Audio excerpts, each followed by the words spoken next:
what I'm doing here. You know what goes into all of this. In fact, this is the first time I met you. You were doing something very similar to what I'm doing now. And I remember that night, it was at Hardy and Nance a few years ago. And I thought, oh, this is really cool what she's up to because, first of all, I felt seen. I felt like someone saw my stuff and was interested in me. Okay. And then gave me a chance to talk about my artwork, which, you know, artists are always itching to do, right? So here we are now, reverse. Yes, my turn. Now it's your turn. So, so tell me, because one of the reasons why I was interested to talk to you, Imani, is because you do a lot of different things in the art world, and you're good at a lot of them. I mean, everything that I see, you're doing great. Thank you. And so you're a painter. We have some of your paintings up here behind us. The animal paintings. In fact, the first thing that I noticed of yours was the shark paintings, and we'll get into that in a minute. But you do videography work. You do manga. Yes. Right? And you go to galleries, you do shows, you do all kinds of stuff. So when you tell people what kind of artist you are, what do you lead with? Well, I lead with two main things, and I had to sum this all up because it's too much. Yeah. I'm a fine artist and digital media specialist, period. Okay. So you start with fine artists. Always. I'm an artist first. Okay.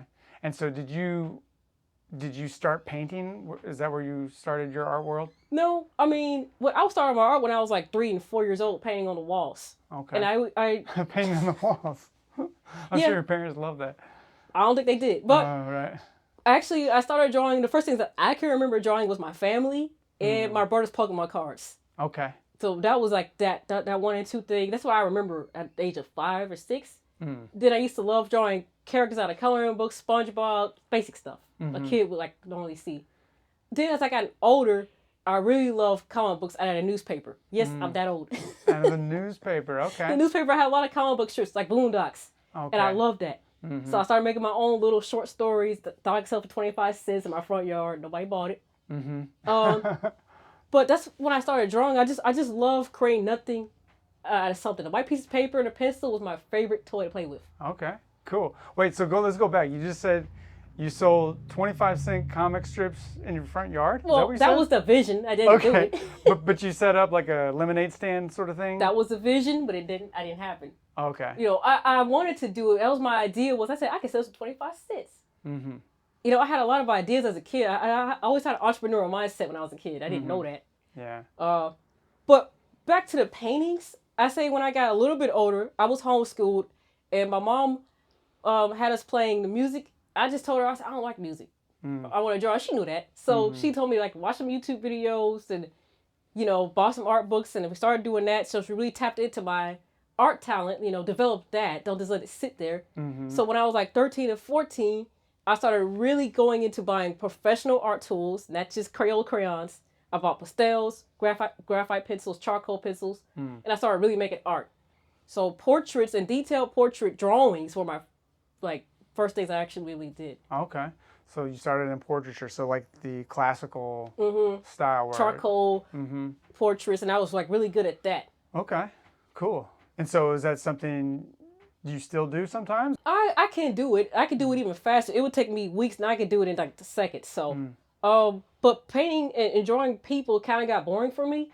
I just wanted to do more animals. Yeah, that's what I think of you. When I think of your painting, I immediately think of the animals. Not only, well, the sharks, obviously, that's a big one.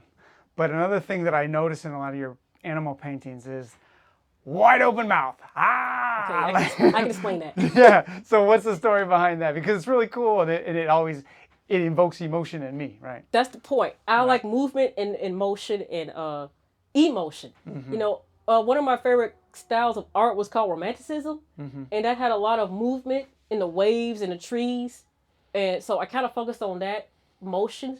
So when it comes to animals, I didn't just want to paint a shark standing still or a tiger standing still. I wanted to really capture them in the most intense, rawest, purest form. Like, this is their maxed out form. Like this tiger roaring. Right. You don't get no more intense than that, in my opinion. So. Right. Yeah, you capture that moment of, just, you can almost hear it, right? Yeah. Feel it. And I see that the sharks too. So I grew up watching Jaws. Like that was one of the first scary movies I ever saw. It's funny we call that a scary movie now. I mean, most people are not bothered by it, but it scared the heck out of me as a kid, and I was just terrified of sharks, but also intrigued by them. And I think a lot of people in my generation have that. That's why we have Shark Week, or used to. Back when people... we still have Shark Week. Do we? Yeah. Okay. I didn't know if people watch TV anymore or not. They don't, but it's still there. It still exists. So what is the shark connection? Is that... It seems like, because you have a lot of shark paintings. Okay, so let me tell you about the sharks. Okay. I love animals, and I gotta take a step back. I love animals. When I was a kid, I used to watch all the animal shows, read all the animal books, study. I wanted to be a zoologist, believe it or not, but I actually did digital communications or graphic design somehow. When it comes to sharks, to me, that's the next level of, it's like the opposite of a tiger. We're talking about sea animals now. So if the tiger's going to be intense on land, then what's the intense animal in the ocean? That's a shark. Right. So that's why I do the sharks, because I'm all about intensity. I actually never watched the movie Jaws. I ain't gonna lie. Really? Never watched it. Really? Oh man. I don't watch no movies, man. I just don't. But the same energy, like what? Sometimes when I paint, I like to evoke my emotion. I'm not saying that I'm mad or crazy or nothing. But how am I feeling right now? How's the world making me feel? And I put that in my paintings. So nothing more crazier and more rage than a shark. Yeah. Yeah. Well, that's the thing. When you look in the eyes of a shark, there's like... They're dead eyes, you know. Exactly. They're like scary. That's what made that movie so scary, especially to a 10-year-old kid like I was. Yep. Yeah, I highly recommend Jaws. Every once in a while they show it in the movie theaters during the summertime. I don't know why. I just never came across it. I don't know. Something about me and movies just doesn't click. I don't know why. Right. Well, I think a lot of younger folks don't have the patience. They don't. Yeah, they're on the 20-second reel timeline, right? That's what it's all about. But okay, so that clears up. That gives me an idea where the sharks come from. But so you've also seems like you've had this entrepreneur mindset too with your art, because that's one thing I see. Your YouTube channel is awesome, and people can check it out. Mad Canvas. 2Ds. We'll put the info up here and in the description, but so people can see some of your YouTube videos. You're a really good storyteller visually. Yeah, so you do great with that, and I think one of the things you've been showcasing is your business models for your artwork. Yes. And so explain this to us a little bit of that, because you have several different things that you've done. There was two main things about the business model that I have to showcase. When I studied how does art sell, it ain't just showing a painting, telling a story about the art. And people have to know the artist for the art to sell nowadays. I feel like if they know your name, they don't care if you make something that isn't that good. They want a piece of art because it came from the person they like. So I said, well, maybe I should put myself out there. So that's one reason why I share my art journey, share my personality. The other reason is to inspire other people. Because everybody wants to quit their job and be a full-time artist. Okay. Let me show you what's really going on for a person who's trying to do that. I'm making two cents, $2, $20, maybe in a month. But at least for me right now, I want to show people, don't fall for this hype. This is the real journey, from a real person. And I hope I inspire them. And I see the comments that I get, especially on TikTok, they follow me and they're with me on that. Yeah, you, speaking of which, your TikTok and Instagram, you can find you at the Imani Gallery. Yes. Right, and we'll put that info up. But yeah, I think if you're getting into art to make money, that's the wrong angle. It's the wrong angle, man. Don't do it. Do art because you love it, and then hopefully that will turn into some sort of moneymaker at some point. But there's a lot of labor involved. You've heard the idea that every overnight success took 10, 15, 20 years to create, right? And so that's one thing that I can commiserate with you on. Like the hustle, the suffering. Yes, the starving artist. Well, it's not so much that as it is like, I'm spending 15 hours to edit an episode that 100 people watch. And sometimes I'm like, man, that's not very many people. But then I think about 100, if there's 100 people in a room. Exactly. And I played this thing to all, and they all saw it. That's crazy to me that 100 people would actually do that.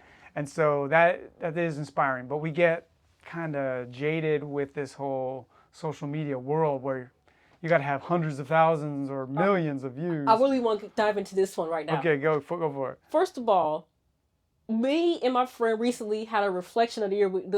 Earlier in the year, we had made a New Year's resolution. And a couple of days ago, we said, okay, let's reflect on what we've done so far. Let's look at our vision board, see what we've done. And the reason why I bring this up is because of this. When you look at your small wins and not look at the bigger picture, your goals, just celebrate the small wins, okay? Amen, yeah. And number two, when it comes to social media, I'm going to tell you right now, a video that got 200 views got me more sales than a video that got 4,000 views. That's just the truth. And another thing, when you put yourself out there and when you plant the seed, you don't know what God's going to do. But if you fear the algorithm or the views, don't let that stop you, man. Just post the video. And here's the thing. Social media is free. Everybody has a phone. Everybody has a camera. And if you have internet, you better record your video, tell your story, and post it. Because, look, I'm on this show right now because you saw my videos. What if I never posted it? Right. So post that video. True.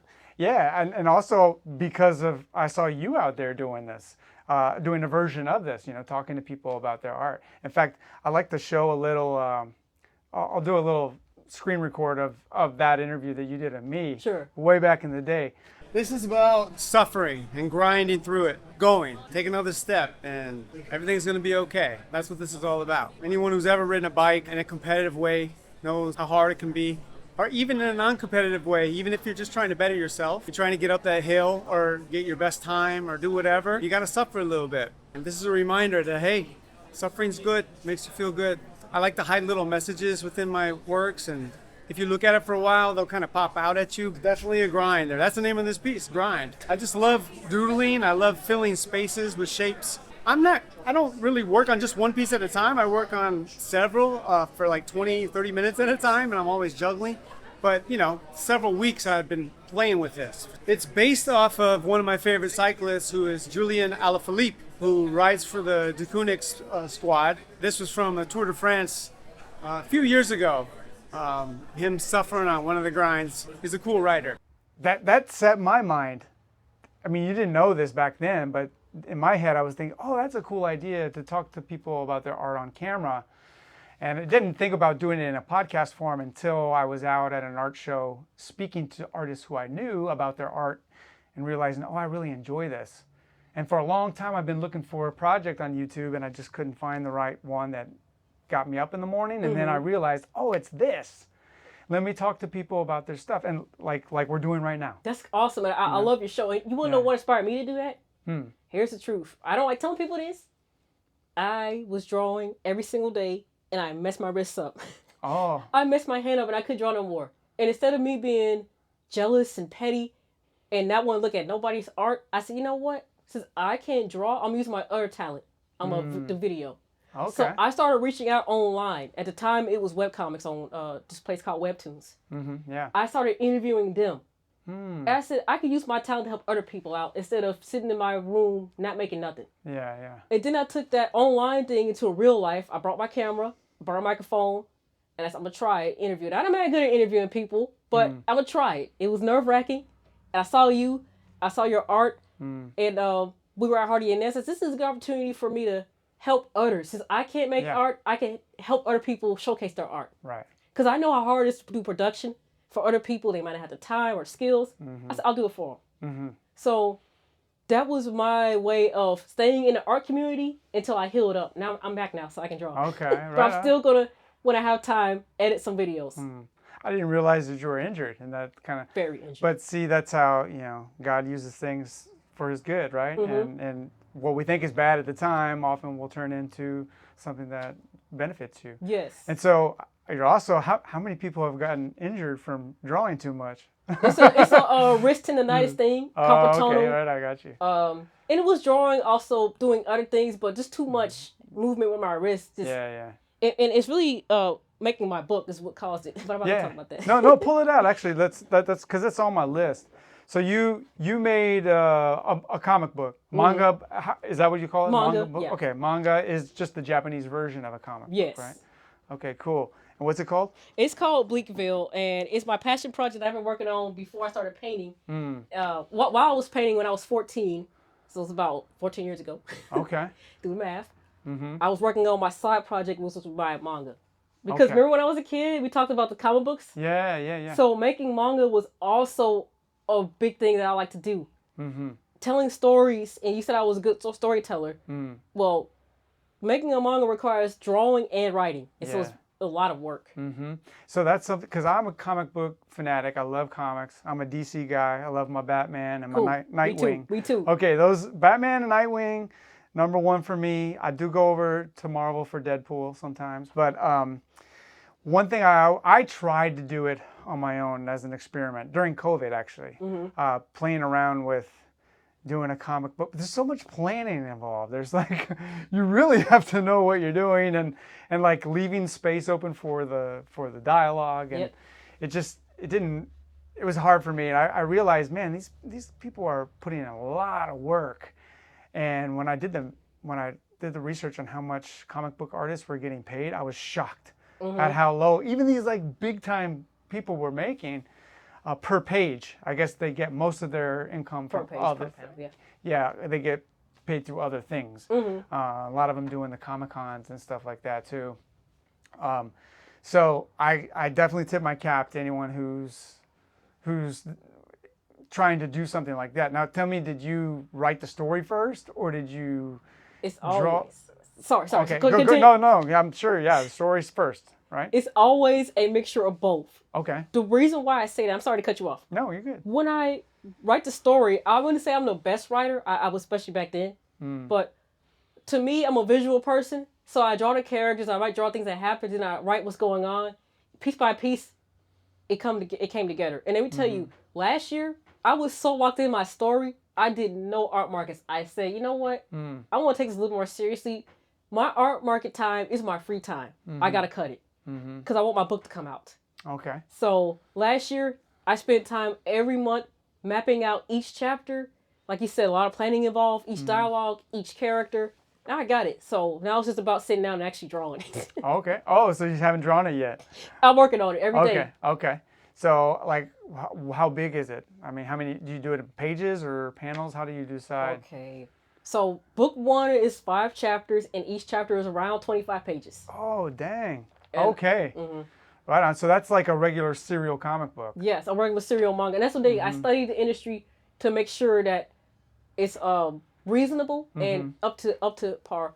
But the thing about webcomics and comic books is it don't have to be printed out physically yet. It can be published on the internet first. Right. Okay. So it is on the internet, online.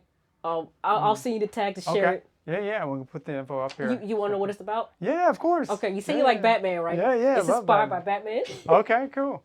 My story follows a vigilante investigator. It's a psychological thriller about saving animals. And it follows a vigilante investigator who investigates animal crimes in New York City. Animal crimes? Nice. Animal abuse crimes. Is this, I was say, is it animal on animal or humans against animals? Humans against animals. Okay, gotcha. And it's inspired by Batman in 1984 because I like dystopian political stories. I like when one man goes against society. You know, it's that kind of stuff, really. And that's all I'm going to say. And every time I tell people that blurb, they buy my book. I have like a 10-page comic book. It always almost sells out every time. Is it related to that, or is it something else? It's the same story, yeah. Okay. So like a teaser or whatever. It's a teaser. Gotcha. Every time I bring it to the table, that's why I said, if people are buying this, why don't I just finish my book so I can make real money? Right. Yeah, and then so each book is 25 pages. Then you have like a trade paperback, sort of like put them all together. Each chapter is 25 pages, and then once all those chapters combine into like 5, it'll be a big book. Book. Okay. And then that's just volume 1. In my head, I got like at least 14 volumes. So. Yeah, right on. No worries. Yeah. Are you familiar with Saga, that comic book? What Saga? Saga. It's kind of like Star Wars meets Game of Thrones. Oh, okay. It's a comic. It was all the rage several years ago, but the writers and creators of it had explained that they had 64 books already planned out from the very beginning. Something like that is a lot. The reason why it's always planned out, I'm going to tell you a secret for those who want to be a writer. You have to know the ending to write the beginning. Yeah. That's the step. That's why. And in comic books, if you don't have a cliffhanger at the end of your book, right, people aren't going to come back. So there's all kinds of cliffhangers. Yes. There's all like, what? Oh my goodness. You know, the one shot on the last page. Mm-hmm.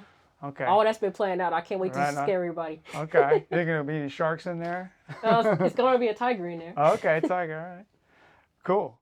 This episode is brought to you by Bridge the Gaps. Every young person deserves the chance to succeed. Bridge the Gaps empowers at-risk youth and their families through education, life skills, financial readiness, and one-on-one mentorship, helping young people overcome obstacles and build brighter futures. You can be a part of that impact. Visit bridgethegaps.org/donate to make a donation, volunteer, or learn how you or your company can partner with Bridge the Gaps. Together, brighter futures can be built for Houston's youth.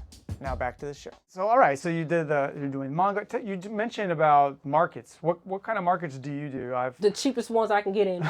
Okay. All right. So tell me some of those. I know I've seen you at Bad Astronaut. Yeah. So okay. The man who hosted Insomnia Gallery, Chris, he also hosts the Punk Rock Garage Sale. He's very nice. He actually sponsors my podcast, and he does it like he was really artist friendly. There's a lot of scammers out there. Don't want to name the names because I really don't know their names. But, you know, just I get into the cheapest ones I can get into right now. At the moment, that fits my budget and my time. I'm also looking to get into cafes. I reached out to like 20 cafes like this month, and I got accepted into 3. Oh, cool. So I try to find opportunities in my community that is going to buy my artwork and my prints. Right on. So, and when you do the markets, like little pop-up shows, Pop-ups. Right, okay. Yeah. And then that allows you to have good conversations with people coming through too, right? One day, the goal is to have my own gallery and to be like big time. But we got to start right here, right now. Okay, right on. And you mentioned the gallery, right? Your idea of having the gallery. Your name on social media is the Imani Gallery. So tell us a little bit about where that comes from. Well, my name is Imani, but everybody calls me Money. Okay. That's what my mom calls me. So this is a short way of saying my name. And this name is actually brand new. I never gave my art a brand. And because I specialize in digital marketing, I said I need to market my art and take it seriously. It's not a hobby no more. I mean, it's still fun, but I really would be next level. So I took time to design a logo, which is an owl. I love owls because they can see everything. You know, they're visionaries. Sees you right there. And I feel like I'm an owl. Yeah. Because they see everything. And I feel like I'm a visionary. I'm an owl. It's my spirit animal. My second spirit animal. Okay. What's the first? The vulture. Oh, okay. Because they like to pick the bones. Man. They don't have to go hunting. They wait for everybody to die. Ain't trying to be creepy. That's They wait for true. people to die and they eat the bones. Yeah. You ain't got to work that hard. And they clean up too. If a deer gets hit by a car, it is gone in 2 or 3 days over here. I like big, scary, violent-looking animals. Okay. That reads in the work. I can see that. I don't know why, but it is beautiful to me. So about my name and my logo, my name is Money. And another thing about my name is because I don't just do art, because a lot of people know me as a professional photographer and video editor. I was like, okay, I have to make sure it can match my digital media. So I call it the Money Gallery Media Agency. That's the second part of the name. Okay. Because now if people want my photography, the Money Gallery Media Agency got you. Okay. Let's leave it at that. Because I don't like people really knowing my real name, my face. Because they might see me for like, I don't think she's old enough. That's actually, I don't know. People, when they see me sometimes, I don't know, they get this kind of weird impression about me. Like I can't do the job. Yeah. Well, I mean, if they see your work, that should clear that up pretty quickly. It just gives me confidence. If I just hide my face behind an owl and behind a brand, I'll be protected. And they won't feel like one person is doing web design, photo, video. Like, it protects me as a media agency because I might hire outsource people to do it for me too. Yeah. Well, I hope you can. Yeah, that's the goal, right? I've done it a few times. It works out. Right on. So yeah, your real job by day is as a digital consultant or a digital creator? Yeah, digital creator. So you're doing videography, you're doing photography, and you do web design, graphic design. Okay, that's why your stuff looks so polished. I mean, it looks really, really good. Yeah, as someone who spends a lot of time in DaVinci Resolve, like I can tell when people know what they're doing and when they don't. You know, and you definitely know what you're doing. I mean, your transitions are great, very quick pacing, all the things. So I tip my cap. Thank you, man. Wish I could do that. I mean, you Probably gotta. good, but I'd have to study hard, I guess. It's just like taking one video at a time and try to improve, try to learn something new every time you do something. Yeah, yeah. You know. And that probably reads off too, I would think, in your comic book creations too, right? Being able to move quickly, pacing's real important. I feel like, with pacing. So that's the thing about storytelling. Now it's about how you want to tell the story. There's all kind of ways to tell a story. You know, I study a lot of stuff. So I study a lot of books, movies. I know I don't watch it, but I study it. Manga. I study art a little bit. Because I don't want to get too many ideas. I just want to do my own thing. And I study a lot of video editing. And I feel like whatever I do, I want to make sure I'm the best at it. That's also a problem I have with perfectionism. But I learned to slow down and take it one day at a time. You know, ikigai. Yeah. It's the word I think, or kaizen. It's one of those Japanese words that mean continuous improvement. Okay. And that's the mindset I believe is, hey, it's good enough right now. The next time, I'm going to do it better. And I'll tell you about my shark painting system to bring it up. Sure. When I paint my sharks, it's good enough, but the next painting, I want it to be better. The next painting, I want it to be even better. That's why I paint the same thing sometimes. Yeah, just to get better and better at that one. Yeah, I want to be comfortable that, I can really paint a shark now. You know. Yeah. I like the consistency of the gnarliness of the sharks. Thank you. They always look scary, man. Okay. These are not finished yet, but I was working on this vulture. Right on. And this came after the shark. Because I said, wait a minute. The truth is, the shark is like the only thing in color. I do not paint in color. The same way my manga is black and white.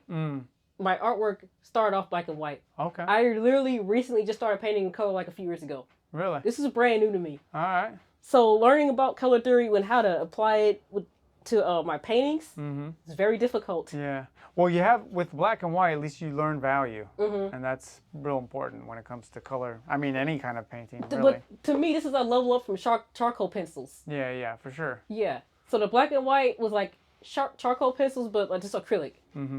This, I didn't know what I was doing. And I get really bored because I'm a photographer. Because I also take pictures of real things.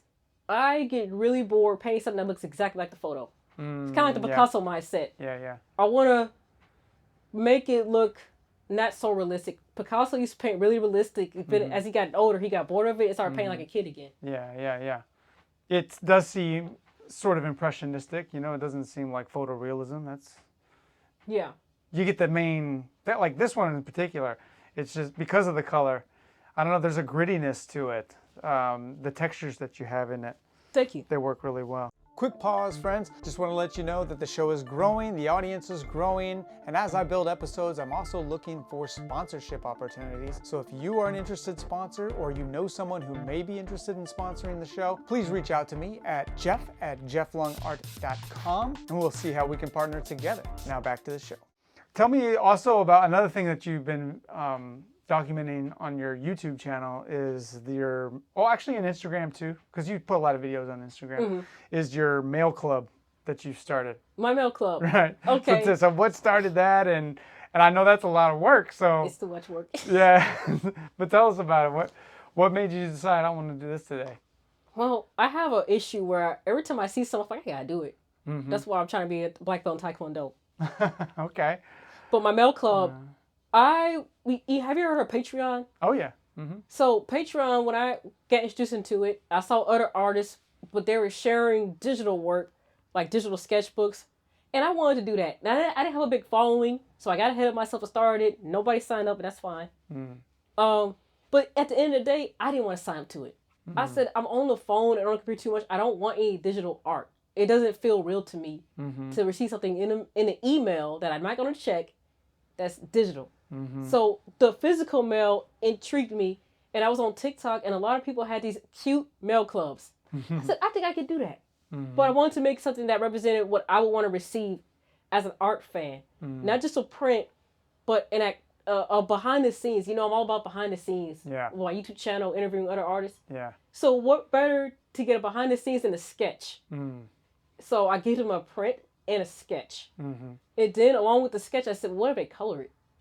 So I print the sketch on a high quality watercolor paper where they can paint it, sketch it, and do whatever they want. Or just keep it as a print also. Oh, so they can paint it. Yeah. Okay, so you send them like a black and white or a basic black template. and white. Okay. And you send a physical thing in the mail. Yes. And it goes in a box or an envelope? Just an envelope. Okay. No tracking to keep the price low. Okay. And a lot of people sign up to other people's mail clubs, so I had to really make mine different. Mm-hmm. So what I did, I tried to do cozy. Cozy is overcrowded on social media. Okay. Oh my God. What's cozy? I don't know what that is. Cozy is a vibe like, oh, this is cozy. I'm warm and cozy inside. Oh. Like whimsical, cozy. Oh, okay. I thought it was an app or something. No. Sounds like one, doesn't it? It does. Yeah, okay. So everybody was using that word cozy. I was like, Okay. okay, we're done with that word. Okay. So I originally had my mail club called Color and Collect. I just, because you're going to color and collect and print. That was just what I had because it's what you did. But it never really told people the feeling of it. So now I call my club the Art Break Club. Art Break Club, okay. And you want to know why I call it that? Yeah. Because at my age, I don't even get a chance to take a break and make art anymore. I have to put a timer on because I can get lost in the world of making art. I have work to do. I have clients. I have to take care of errands, you know. So when am I going to make art? So this is your permission to take an art break, and I mail it out to you. I give you the tutorial so you won't get overwhelmed on what to draw. It's already laid out for you. You just do it. Cool. Is the tutorial like written form or okay? So you write out instructions. Yeah, I give them like a 5-step, very simple instructions because I don't expect my followers to be artists themselves, but they might have a creative side. Right. So that's cool. That's something you just said happens a lot because I'm talking to a lot of artists who are, you know, in the professional world of art, like they're, you know, trying to make a living in their art, whether that's selling it or being adjacent to it or whatever. It's so common that once you get in that world, you stop creating art because you don't have as much time. No. You're doing so much admin, and whether that's going to the festivals or art galleries or whatever you're doing, you spend so much time doing all the back end things that no one ever sees that you don't have time to paint anymore. Yes. That's why I record the back end stuff. Yeah. Because I'm like, I'm not making art. I need to make something. Yeah, so I'll just record the back end, like you said, the admin work. Yeah. Yeah, that's smart. And then you can use that as content. So people can follow my journey. And that's actually happened. I have sold more art online this year than I have ever in my life. Really? Because cool. people, they see me working, they see the hustle. And I'm not even painting nothing new. I'm just showing them what I'm doing. And like, okay, they might see this shark and they buy a print of it. And that actually happened a few days ago. Yeah. I only got $2 profit. Hey, that's $2 more than you had. Yes. Right? And I say that because I didn't want to encourage nobody. Oh, she's making money. No, I'm not. I made $2. Yeah. It costs $15 on Redbubble, so they spent $15. I got $2. Okay. But I didn't have to ship nothing out because it's like a print on demand. Okay. What's Redbubble? I've heard of it, but I don't know. Redbubble is like Is it like Etsy sort of thing? Kind of, but Etsy's more labor. Redbubble is you upload it once, it's free, and then once you upload your artwork there, it can be on a t-shirt, a mug, a print, a sticker. Okay. And then it's just passive income. I see. Passive. Because when people buy prints from me physically, then I got to mail it off. Package it up. Yeah. Yeah. And not to mention print it out. That's what I was doing yesterday. I helped the whole line. Yeah. Oh, you went to like FedEx or something? Yeah, I went to Office Depot to print out my mail club pieces. I held that line. I felt guilty. So if you were waiting in line at Office Depot yesterday, she's sorry. It's all good. Awesome. Okay, y'all, please like and subscribe, share with your friends, drop a comment, let me know what you think. If you have any ideas for future guests, I would love to hear. You make the merry-go-round, so please like and subscribe to this channel. I really appreciate it. Now, back to the show. So tell us about the smaller stuff. The smaller stuff. How small you want? How small you got? Okay, there's another way I make money on the internet, and it's called ACEOs. Okay. Art cards, editions, and originals. Okay. Now, you see how long this takes? This takes too long. It's too big. By the way, I don't have any space to hold up these canvases. I don't. So I've resorted to painting on the smallest card possible. That's actually painting. This is a real painting. Oh, wow. Okay. It's on eBay right now. And I've sold like 4 paintings so far.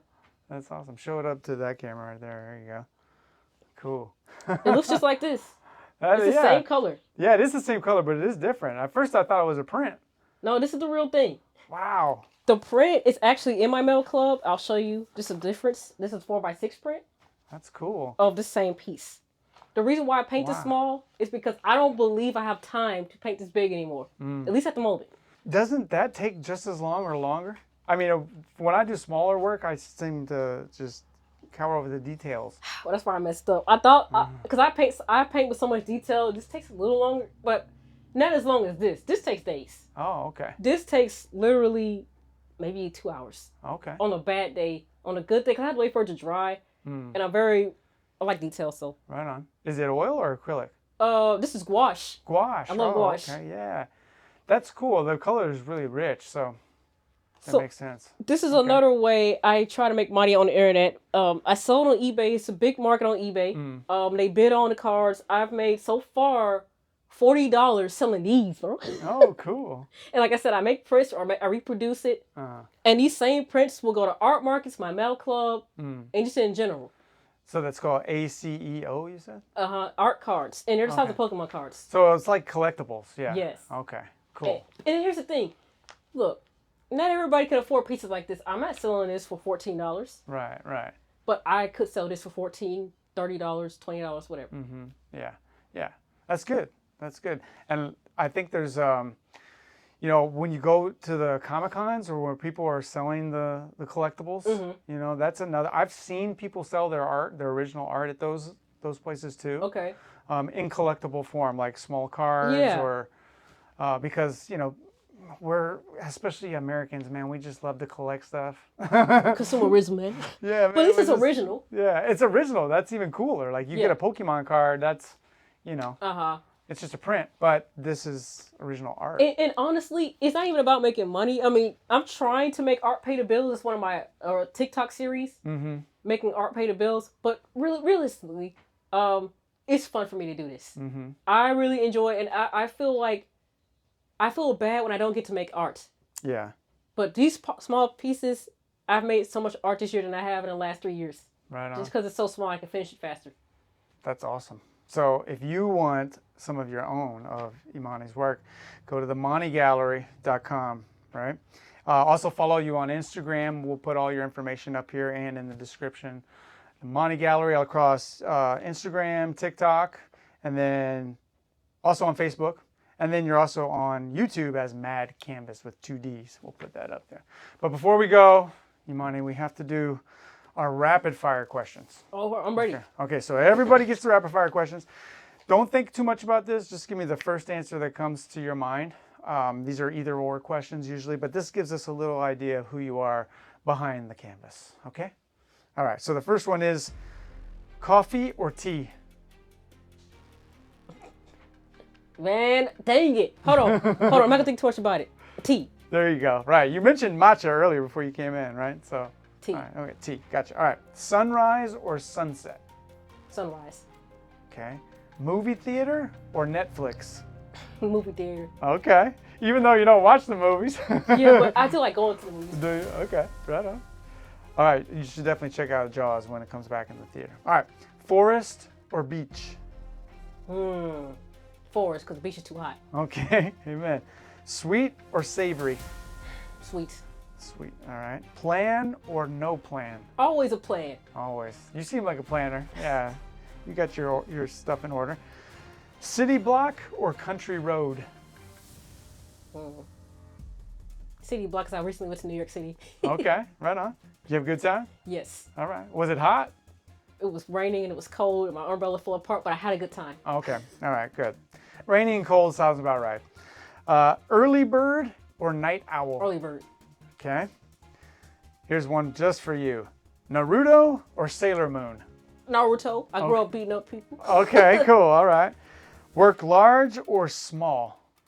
Work small with a large plan. Amen. Right on. Yeah, you do a real good job at that, right? Get the small paintings. Long walk or long drive? Long walks. Okay. Create with music or no music? Always music. Okay. And what are you listening to on your playlist these days? You can switch between Michael Jackson and Deftones on a dime. Okay. Right on. That's a good mix. I like it. All right. Trust your eye or trust your gut? My gut, because my eye can't see. Okay. Right on. Skydive or scuba dive? I got a scuba dive. I can't fall like that. I'm too afraid of heights. Right on. And then the last one is art that whispers or art that shouts? Shouts. Amen. Yeah, exactly. When I thought about that, how you were going to answer, I was hoping you would say that. That way it would fit. Yeah, I would have messed the whole show up. Those animals, I know. The contradictions. All right. Well, thank you so much, Imani, for coming in. Again, people can find you online at themanigallery.com.